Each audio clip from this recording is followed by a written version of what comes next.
스님들이 낯들고 분노에 찬 분노의 낯질이요. 농민들이 농사를 안 짓고 갑자기 낯들고 뛰어오네? 선조는 계속 도망가고 조선의 굵직한 전쟁을 다 겪었어요. 모든 사람들에게 최악의 시기였어요.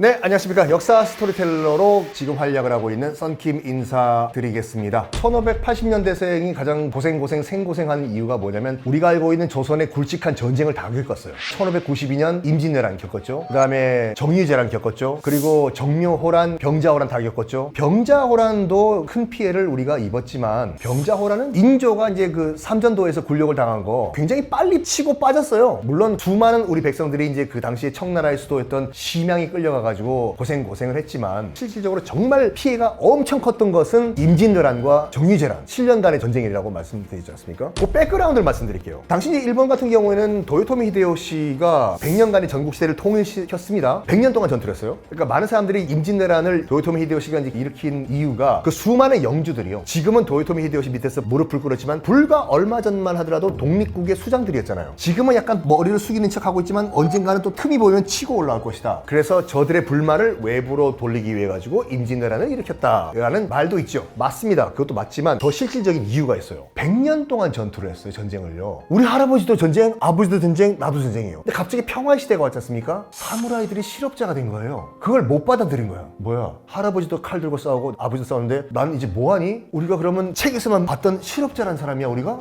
이러면 안 되는데 이게 더 컸어요. 전국적인 이 실업 문제를 해결하기 위해서 또 다른 전쟁이 필요했어요. 그리고 개인적으로 도요토미 히데요시가 야망이 또 컸던 것도 확실해요. 중국 찍고 인도까지 먹으려고 했어요. 미친 거죠. 조선은요, 아웃 오브 안중, 명나라 치러 가니까 너희들 조선은 그냥 길 비켜달라. 그래서 그 유명한 정명가도라는 걸 요구하지 않습니까? 명나라를 정복하러 가는데 길 빌려달라고. 근데 많은 분들이 이제 그 선조가 바보였고 한쪽에서는 침공 가능성이 있다, 한쪽에서는 침공 가능성이 없다, 전쟁이란 건 쉽게 안 일어난다 해서 넘어갔다 생각하시는데 아니에요. 선조도 다 알고 있었어요. 전쟁이 일어날 가능성이 있다는 거를. 그래서 성곽도 보수하고 어느 정도 대비를 했어요. 단 지금까지 왔던 왜구들 수준일 거다 라고 과소평가한 거예요. 기껏 해봤자 왜구들 그냥 상륙해서 노략질하고 갈 것이다. 그런데 그렇게 생각을 안 한 유일한 사람이 있었어요. 누구냐? 이순신 장군이에요.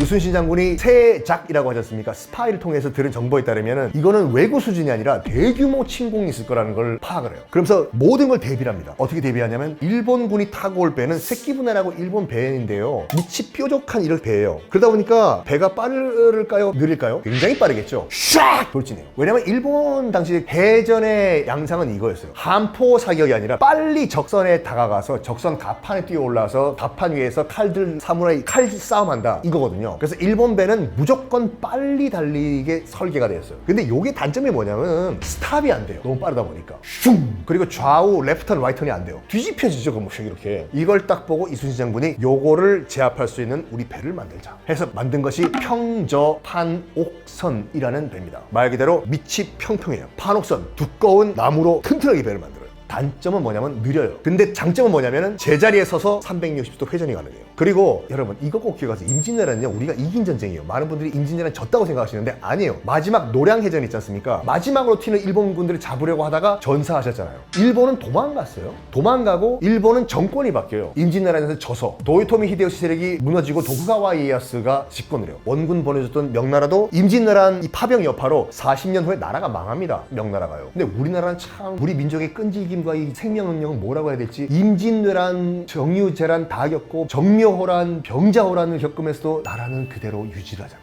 대단한 나라예요. 일본은 조총 때문에 굉장히 무기 선진국으로 알고 계시는데 아니라니까요. 조총이 다예요. 조총 아니면 칼이에요 그냥. 조총이 왜 조총이냐면 명나라에서 이거 딱 보고 원래 포르투갈에서 갖고 온 거거든요. 딱 보고 이거 있으면 하늘을 날 수 있는 새 잡을 수 있겠네. 땅. 새 잡는 총이라고 해서 조총이에요 이게요. 명나라도 무시했어요. 이 뭐야 장난감이야 뭐야. 그런 반면에 조선은요. 무기가 일단 인류 최초의 다연발 로켓포 신기전 그런 다음에 각종 총통 대포들이요. 그리고 연발 수류탄 축구공 크기의 쇠 안에 자탄이라고 해서 이 쇠 파편들이 600개 700개가 들어가는 게 있어요. 빵 터져버리면 800개의 쇠 조각이 사방으로 튀어버려요. 초토화되는 거야. 이거 보고 일본군들이 정말 공포에 휩싸였대요. 근데 일본군은 칼 말고는 조총이에요. 이순신 장군도 알고 있었어요. 일본군도 대포가 있었는데 거의 빵야 장난감 수준이었어요. 그래서 이순신 장군은 어떻게 생각했냐면 정확하게 판단했어. 일본 소년병 1명과 조선군 5명이 붙어도 우린 진다. 왜냐면 저것들은 100년 동안 전쟁을 한 싸움꾼들이잖아요. 조선은 200년 동안 전쟁해본 적이 없는 평화의 나라였어요. 이순신장을 어떻게 판단했냐면 무조건 일본 배가 우리 조선 수군 배에 가까이 오는 걸 막아야 된다예요. 멀리서, 먼 바다에서. 그리고 대포 공격으로 승부를 봐야 된다. 드디어 1592년 5월 23일 일본군 선발부대가 부산 진에 상륙을 합니다. 부산에 상륙하고 한양까지 얼마에 주파한 줄 아세요? 딱 20일 걸렸어요. 뛰어간 거예요. 부산에서 도착해서 한양까지 뛰어가서 일본군들이요. 대구, 대전, 천안 찍고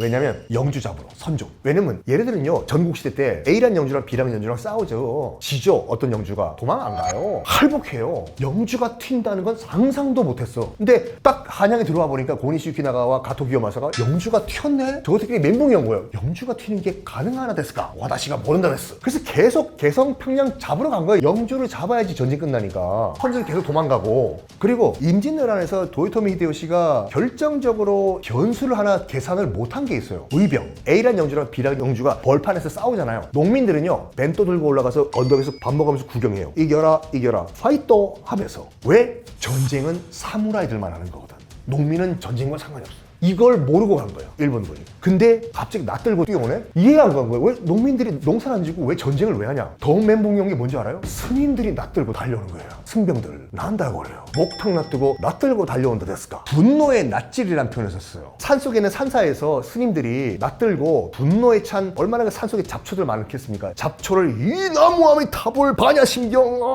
아미타불 아미타불 이 배던 낯을 들고 일본군의 목을 따고 있더라 이거지. 분노의 낯질이요. 이걸 보고 일본군들이 멘붕이 온 거예요. 모든 전투에서 가장 중요한 건 뭐냐면 보급입니다. 보급. 삼국지의 모든 전투에서 가장 중요한 포인트가 뭐냐면 적군의 보급 끊는 거예요. 곡식 창고 불태워버리고 그럼 전쟁에서 이기는 거예요. 6.25 때 인천 상륙 작전을 왜 했냐? 한반도 허리를 끊어가지고 인민군 보급로 끊으려고 인천에서 상륙한 거예요. 임진왜란 때 그때 일본군의 보급 루트가 어떻게 됐냐면 후쿠오카 옆에 나고야라는 게 있었어요. 나고야 성. 그러니까 지금 나고야 아니에요. 후쿠오카로 칩시다. 후쿠오카에서 출발한 그런 그 보급이 대마도 찍고 부산 찍고 부산에서 쭉 북쪽으로 올라가는 길다란 보급 라인이었거든요. 부산에서 제일 처음에 상륙한 고니시 유키나가가 쫙 거의 달려가서 개성 찍고 평양까지 왔어요. 선조는 계속 뒤로 도망가요. 어디까지 가냐면 의주까지요. 여차하면 명나라로 튀겠다. 나라의 임금이 뭐 그렇게 튑니까? 선조는요 평양성을 버리고 튀다가 평양성 그 주민들이 나라님 어디 가십니까? 우리 지키셔야죠!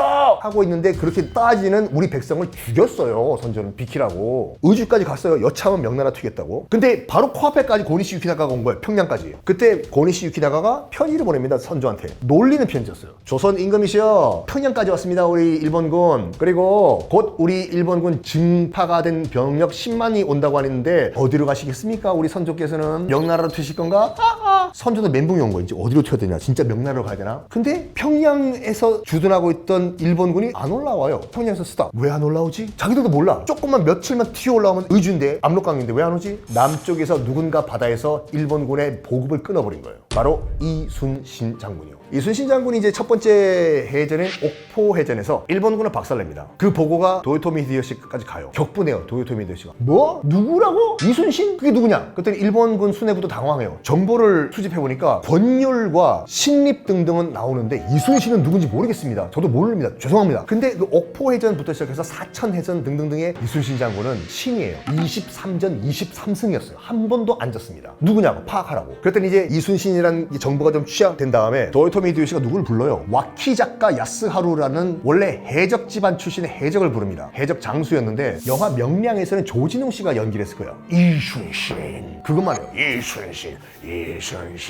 대단한 장수인 게 뭐냐면 한 번 조선군이 엄청난 규모로 모인 적이 한 번 있어요. 지금 경상도는 박살내고 지금 올라가고 있는데 충청도와 전라도는 피해가 없잖아요. 충청도와 전라도에 있던 조선군이 지금 경기도 용인에 모입니다. 5만 명이 모여요. 장관이었어요. 이 정도 5만 명의 병력 가지고는 일본과 한판 붙을 수가 있어요. 이 5만 명의 조선군이 와키자카 야스하루가 이끄는 1000명에 다 전멸돼 버려요. 그것도 아침밥 해먹다가. 그로써 조선의 희망은 사라졌어. 그 와키자카 야스하루예요. 1000명 가지고 5만 명을 상대했다. 근데 도요토미 히데요시가 얘기한 거잖아요. 와키자카 야스하루 하야! 지금 가서 이순신을 죽여라 명령을 내려요. 그 말을 듣고 와키자카 야스하루가 무슨 얘기를 했냐면 그 유명한 말을 해요. 그대가 누군진 모르겠으나 그대의 무운도 끝이다. 그래서 부산포를 출발해서 서쪽으로 가다 보면 거제도가 나오고 거제도 위쪽을 지나면 견내량이라고 굉장히 얇은 해협이 있어요. 견내량을 빠져나오면 바로 한산도 앞바다가 나와요. 지금 통영 앞바다요. 부산에서 통영 별로 안 멀어요. 이순신이 유인을 해요. 거제도에서 한산 앞바다로 내려오는 그 좁은 수로인 견내량에 와키자카 야스하루의 74척이 지금 거기 대기하고 있어요. 이순신 장군이 판옥선 2대를 보냅니다. 나오라고. 제대로 된 장군이라면 유인작전이라고 생각하고 안 가야죠.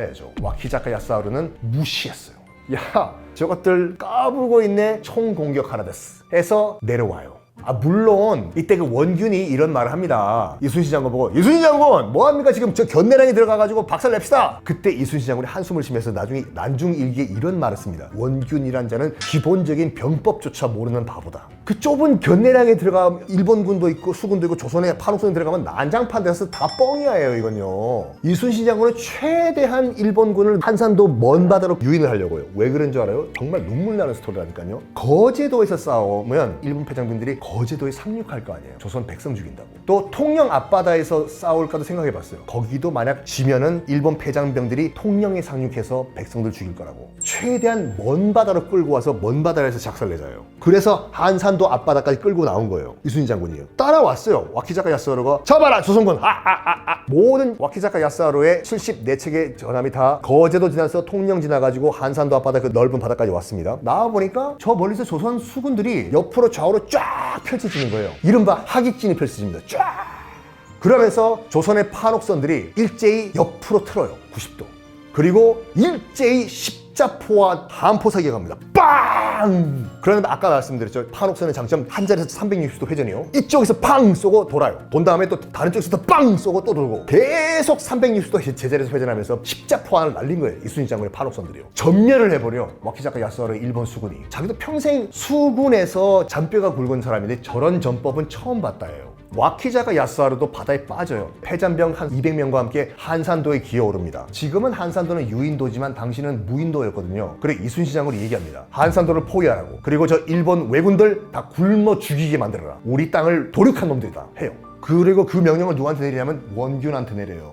원균이 이제 딱 한산도를 포위하고 있는데 또 도망가요. 원균은요. 헛소리를 들은 거야. 일본군 지원군이 오고 있다고. 은매 기주고 하고서 풀어줘요. 한 일주일 동안 와키자카 야스하루가 한산도에서 갇혀 지냈는데 뭘 먹었냐면 미역만 먹고 살았어요. 한산도 미역은 최고입니다, 여러분. 아마 건강해져서 갔을걸요? 미역만 먹고 있다가 딱 포위망 뚫리는 거 보고 바로 튀어요. 살았다. 그리고 부산 찍고 일본 본국으로 돌아가는데 이 보고를 받은 도요토미 히데요시가 도요토미 히데요시도 평생을 전쟁을 했던 사람이에요. 그래서 객관적인 판단은 정확하게 합니다. 명령을 내려. 조선 수군과 싸우면 우리가 진다. 앞으로 조선 수군과 전투하지 마라. 명령을 내려. 아주 냉철한 판단이었어. 장군으로서는 우리가 인정해줘야 돼. 와키자카 야스하루가 그때 겸손을 배웁니다. 나보다 더 잘난 사람도 있다. 이순신 장군은 내가 배워야 되겠다. 배울 건 배우자 하면서 한산 대첩이 일어났던 7월 8일만 되면은 그 겸손하자라는 걸 느끼기 위해서 그날만큼은 미역을 먹었다고. 와키자카 야스하루가. 그리고 그 전통이 지금도 와키자카 야스하루 집안에서 내려오면서 지금도 그 집안은 7월 8일만 되면 미역을 먹습니다. 겸손을 배우자. 이순신 장군의 그 위대함은 우리가 존경하자라고 하면서. 어쨌든 보급이 끊겼습니까? 보급이요. 바다는 이순신 장군이 장악했어요. 일본군도 밥을 먹어야 될 거 아니에요. 전략을 바꿔요. 위로 가지 말고 전라도 곡창지대를 쳐라. 너희들이 쌀 거기서 자급자족해라. 근데 경상도에서 전라도로 가기 위해서 반드시 거쳐야 될 곳이 어디냐면 진주라는 곳이에요. 이걸 다 알고 있던 진주 목사, 여기서 목사는 하나님 아버지 목사가 아니라 지방행정관 타이틀이에요. 진주 목사였던 김시민이 완벽하게 대비를 합니다. 전라도 쪽으로 몰려오는 일본군, 왜군을 진주에서 박살을 내버려요. 임진왜란 3대 대첩 있죠. 이순신 장군의 한산도 대첩, 김시민 목사의 진주 대첩, 그리고 나중에 권율 장군의 행주 대첩, 2가지 대첩 다 성공합니다. 여기서 일본이 멘붕이 온 다음에 이 전쟁은 안 되는 전쟁이구나, 후퇴하자라는 결정을 내려요. 명나라도 일단 원군이 들어온 상태인데 명나라도 싸울 이유가 없잖아요. 일본군이 후퇴한다고 하는데 우리가 굳이 왜 싸워? 간다고 하니까 짜이첸이에요. 이건요. 평양까지 올라갔던 일본군이 그때가 이제 겨울이 됐어요. 임진왜란 발발한 그날 여름 옷 입고 갔거든요. 5월이니까. 일본군 대부분 주력 부대들은 다 어디 출신이냐면 큐슈 출신이었어요. 제주도보다도 아래예요. 겨울도 영하로 안 떨어져요. 여기서 여름 옷 입고 왔던 일본군이 북한에 겨울을 만났네. 올해와 난 됐을까? 태어나서 처음 보는 극강의 추위였어요. 그래서 후퇴하면서 상당히 많은 일본군들이 동사에서 얼어 죽어요. 많은 분들이 이제 임진왜란이라고 하면은 1592년부터 1598년까지 7년 전쟁이라고 알고 계시지만 아니라니까요. 실제 전투는 1592년 요 한 해 일어나고 나머진 다 휴전 협상이에요. 그리고 나중에 이제 마지막에 정유재란 한번 빵 터지고 그때 화끈하게 이순신 장군이 마지막 전투를 벌이시다가 안타깝게 돌아가시지 않습니까? 나머지 다 협상이 지리한 협상이에요. 이렇게 일본군이 물러가면서 의주까지 튀었던 선조가 다시 한양으로 돌아옵니다. 돌아오니까 사회 질서가 다 무너진 상태였어요. 당시에 이제 그 나라도 전쟁을 하려면 돈이 필요하지 않습니까? 그래서 공명첩이라고 해서 이름이 들어갈 자리가 텅 비어있다. 돈 주시오. 얼마 100냥만 주면 내가 진사시켜줄게. 200냥 주면 내가 무슨 뭐 어떤 타이틀도 양반 만들어줄게 해서 일반 쌍놈들 노비들한테 돈 주고 양반을 판 거예요. 나라 질서가 기강이 다 무너지고 비참한 가운데서 선조는 한양에 돌아오자마자 또 당파 싸움을 부추깁니다. 저는 임진왜란이라고 봐요. 물론 병자호란때 인조 그 뻘짓을 했지만 조선이 이긴 이유가 뭐냐면 선조가 이런 말을 했어요. 외란이 다 끝난 다음에 우리나라가 살아난 이유는 명나라, 천조국인 명나라가 지원해줬기 때문에 우리 살아났다. 명나라에게 정말 고맙게 생각해야 된다 라고 이런 헛소리를 해요. 이순신 장군과 수많은 의병들, 나라 지키자고 붓 놓고 칼 들었었던 사대부들, 그리고 이 억압받는 가운데서 목탁 대신에 낫을 들었던 우리 승병들, 아무도 인정을 안 해줍니다. 선조가 굉장히 질투에 화신했어요. 심지어 자기 아들 광해군도 진짜 질투했어요. 속군되기 전 광해예요. 광해가 세자일 때 분조라고 해서 조정을 두로 나눠가지고 정부를 이원 정부를 이끌었습니다. 선조는 아빠는 명나라를 칠 테니까 아들 광해야 네가 제2정부 이끌면서 네가 어떻게 잘해봐 바이바이. 그때는 광해가 정말로 전장을 뛰어다니면서 정말 열심히 싸웠어요. 의병도 지원해주고. 이걸 보고 많은 사대부들이 부끄러움을 느낀 거죠. 제자 저하께서도 저렇게 전장을 뛰시면서 목숨 걸고 전투를 벌이시는데 우리도 가자. 그래서 도망갔던 사대부들이 다시 돌아와요. 그리고 이순신 장군이 한산도에서 승리하셨다는 이 소식을 듣고 도망갔던 장군들과 병사들이 다시 모여요. 우리도 할 수 있구나. 이순신 장군이 이겼으면 우리도 싸우자. 해서 전국적으로 다시 전투 분위기가 상승이 되고 그다음에 수많은 의병들이 있나요. 홍장군, 곽재우 장군, 뭐 김덕령 장군 다 글 공부하시던 사대부도 있었어요. 근데 붓을 놓고 칼 드신 분이거든요. 근데 이 의병들을 질투쟁이 선조가 싹 다 특히 김덕령 장군은 연못죄를 뒤집어 씌워가지고 죽여버립니다. 질투 때문에. 그리고 나중에 이제 공신 책봉을 할 때 뭐 1등 공신, 2등 공신 할 거 아니에요. 약간 양심은 있었는지 1등 공신에 있는 원균, 이순신, 권율 이렇게 올리고 2등에는 누구 올리냐면은 명나라 가가지고 아이고 제발 원군 좀 보내주십시오 라고 빌었던 신하 이름이 2등 공신. 그리고 실질적으로 싸워가지고 목숨까지 바쳤지만 결국에는 영모죄를 뒤집어 쓰고 억울하게 돌아가셨던 수많은 의병들과 나라를 위해 가지고 싸우셨던 그 낫들고 싸웠던 종교와 모든 믿음을 다 버리고 낫을 드셨던 수많은 승병들은 단 한 명도 거론을 안 해요. 공신으로. 누가 죽었다, 얼만큼 죽었다, 이거가 최악의 세대가 아니라 이때는 선조라는 임금 밑에 살았던 모든 사람들에게 최악의 시기였어요. 저는 그렇게 봅니다.